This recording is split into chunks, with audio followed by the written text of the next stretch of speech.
aussi quel est le nerf que vous voulez que je détaille pour que je consacre une vidéo au nerf que vous voulez et aussi que quel est le nerf que vous voulez voir en action ou modulé, enfin voilà.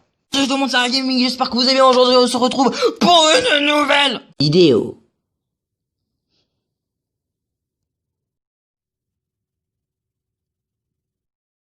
Bref, on va commencer tout de suite.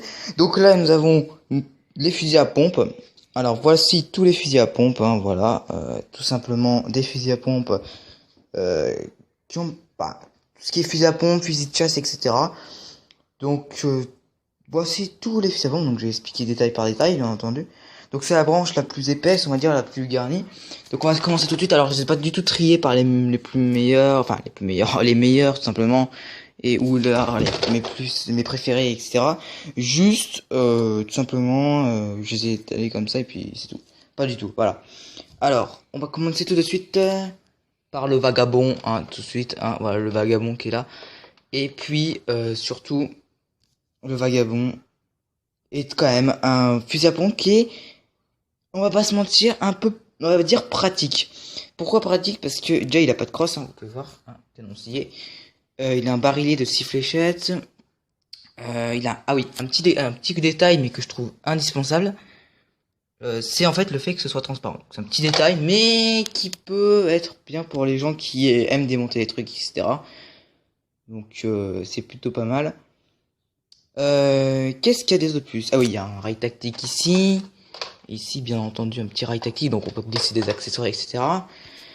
Il n'y a pas d'autres, il y en a pas d'autres. Il n'y a pas d'autres rails tactiques. On peut de quoi attacher une sangle ici. On peut, donc voilà, ici ou encore ici. C'est tout, hein. Ouais, c'est tout. Donc voilà le vagabond que j'ai depuis très peu mais qui est très utile. Voilà. Ensuite, nous avons le Slingfire. Donc le Slingfire, hein, un des grands classiques, hein, donc avec le côté Winchester, bien entendu, hein, et puis le faux bois qui fait bien, hein, le faux bois qui l'ont mis en marron, hein. Bon, franchement, je trouve, c'est logique quoi. Franchement, le petit détail peut-être qui tue un peu le look, c'est le fait que ce soit vert ici. Franchement, ça, le look par rapport à ça, j'aime pas trop, genre c'est bizarre quoi. Pourquoi il y a un bout de verre qu'est-ce qu'il fout là en fait? Tu es en mode mais qu'est-ce qu'il fout là? Après ça, donc de quoi attacher une sangle ici, ça peut donner un look en mode la crosse est un peu abîmée, c'était avec un bout de cintre ou je ne sais quoi. Voilà, donc évidemment à tout le côté franchement la gamme zombie j'adore. C'est une bonne gamme. Il y a même des gens qui croyaient que la bande là qui est là, les fausses bandelettes ici, les fausses bandelettes là, ont cru que c'était vraiment rafistolé. Donc franchement, pour vous dire à quel point ça fait bon effet.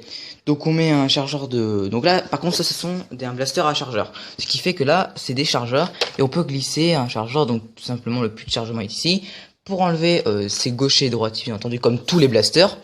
Donc il est fourni avec un chargeur de 6 fléchettes. Parce que bon, c'est pas un automatique, donc on n'a pas besoin d'un apport énorme de fléchettes. Donc voilà, un très bon nerf, franchement. C'est un de mes préférés, je le classe dans un de mes préférés. En tout cas, de la gamme, des blasters mécaniques, voilà.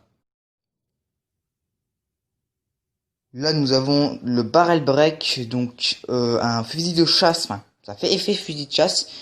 Donc double barrel break, non, juste le barrel break. Ici, barrel break, voilà. Donc lui, c'est l'ancien modèle. Donc voilà, un petit peu ancien. Pourquoi je sais que c'est modèle? Parce que simplement, je l'ai eu dans une brocante. Et de toute façon, il est le modèle original, enfin le modèle actuel, est soit bleu, soit rouge rosé, enfin très beau, très bel effet, un peu transparent aussi.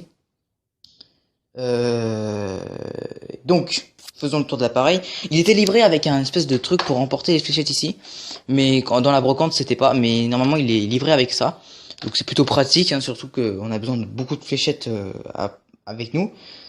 Donc évidemment, hein, voilà, donc ici, alors ça va être un peu compliqué, je vous montrerai de toute façon quoi qu'il arrive, toutes les, à la fin de peut-être pas à la fin de les vidéos, on verra, je vous montrerai de toute façon les tests, chaque nerf aura son propre test.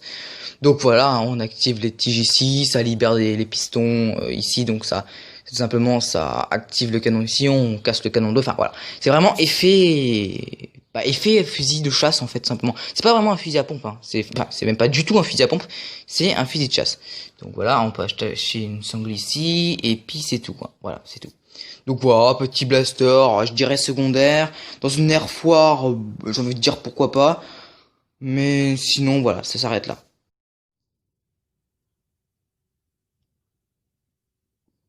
Ensuite, nous avons le Nerf Trilogy, donc qui est un magnifique Nerf, je trouve. Enfin, non, pourquoi je l'ai acheté? Par son mécanisme. Comment on le charge? Et bah, tout simplement, on a ces espèces de cartouches qui sont ici. Donc voilà, voilà, donc il y en a tout simplement, bah, 6, non, pas 6, 5 qui sont livrés, c'est déjà pas mal. Donc voilà, on met 3 fléchettes, donc peu importe des fléchettes élite. Donc voilà, là ça c'est les fléchettes élite, donc zombie strike, fléchettes élite. Donc on a la possibilité de stocker dans la crosse. Et là, vous me dites, ce blaster est de plus en plus original, et je confirme. Donc on a tout simplement, un peu comme dans les vrais fusils à pompe, on ramène la poignée ici, donc là c'est pour le ramener tout simplement. Donc là on ramène le fusil ici. Et on met la cartouche ici, tout simplement. Alors il est un peu lourd, hein, surtout d'une main. On glisse la cartouche ici, de quel sens, comme ça. Donc la cartouche ici, donc elle est là-dedans. Elle est exactement comme ça. Et du coup elle se fait éjecter. Donc on tire, bien entendu, on ramène ça vers l'avant pour qu'elle soit dedans.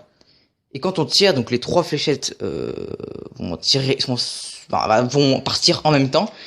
Et quand on va ramener comme ça, la petite trappe que vous voyez là, voilà, qui s'ouvre un peu, voilà, comme ça, va s'ouvrir et va venir éjecter la cartouche. Éjecter la cartouche. Et là, c'est ultra stylé. On va pas se mentir, c'est ultra stylé. Alors, le blaster coûte à peu près. Moi, je l'ai payé. Comme d'habitude, ça va dépendre de qui vous allez l'acheter. Moi, je l'ai payé à peu près 30-40 euros. Alors, dans une air foire, blaster principal, non. À part si c'est une mission dans des missions genre CQB. Putain, je dis des termes en airsoft. Enfin bref, c'est pas grave. Vous m'avez compris. Pourquoi pas? Parce que dans un couloir, c'est magique, quoi. Alors, il y a un autre. Alors lui, c'est un peu le côté, on va dire, un peu force spéciale. Il y a une autre version. Alors, c'est un autre nerf qui était donc d'ailleurs le premier nerf, hein, c'était je sais plus comment il s'appelle, c'était le Sledgefire, donc qui venait de se casser le canon un peu comme le barrel break, et on venait glisser ce genre de cartouche. Par contre, les cartouches sont pas compatibles entre elles. J'en ai eu la fonctionnalité, je l'ai vu sur YouTube, c'est pas conforme. Bon, après vous pouvez toujours bisouiller le truc, mais bon, c'est pas ouf. Donc voilà, le trilogie, hein, voilà, pourquoi pas. Donc pourquoi pas, très original comme nerf, je trouve. Voilà. Ensuite, nous avons le Roto Fury, donc un nerf tout simplement qui fait mal, hein, voilà. Bon, même si elle a la gâchette grise, ça fait mal.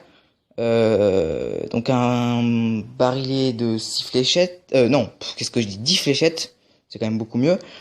Voilà. Ici, nous avons un énorme rail tactique.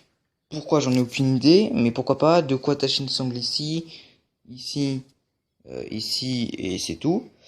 On ramène la poignée ici, et c'est ultra confortable en jeu.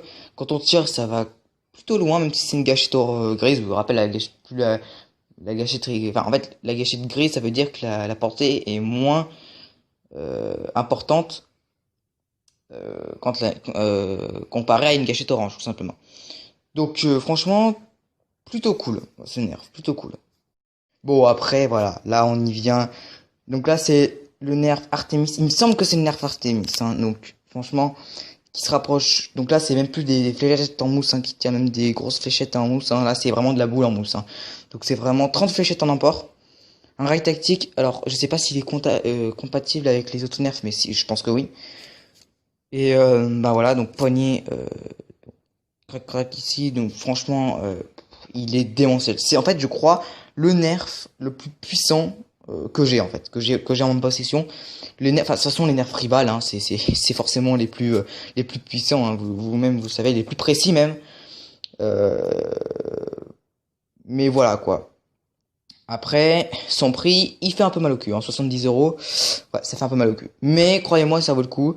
Euh, il fait très mal. Franchement, il fait très mal, donc faut faire vraiment attention. Il a une très grande portée. On est entre 25 et 30 mètres de portée. Voilà. autant sur les autres, là, voir lui ou lui, on est à entre 15 et 20 mètres. Là, on est entre 20 mètres et 25 mètres, voire 30 mètres. Bon, 30 mètres, c'est quand même non, c'est peut-être un peu trop. Peut-être 20 mètres, c'est déjà pas mal, mais ouais, voilà. Donc, ouais, entre 15 et 20, non, bah non, entre 20 et 25 mètres, voire 30 mètres, mais à la limite, c'est vraiment un coup de chance, voilà.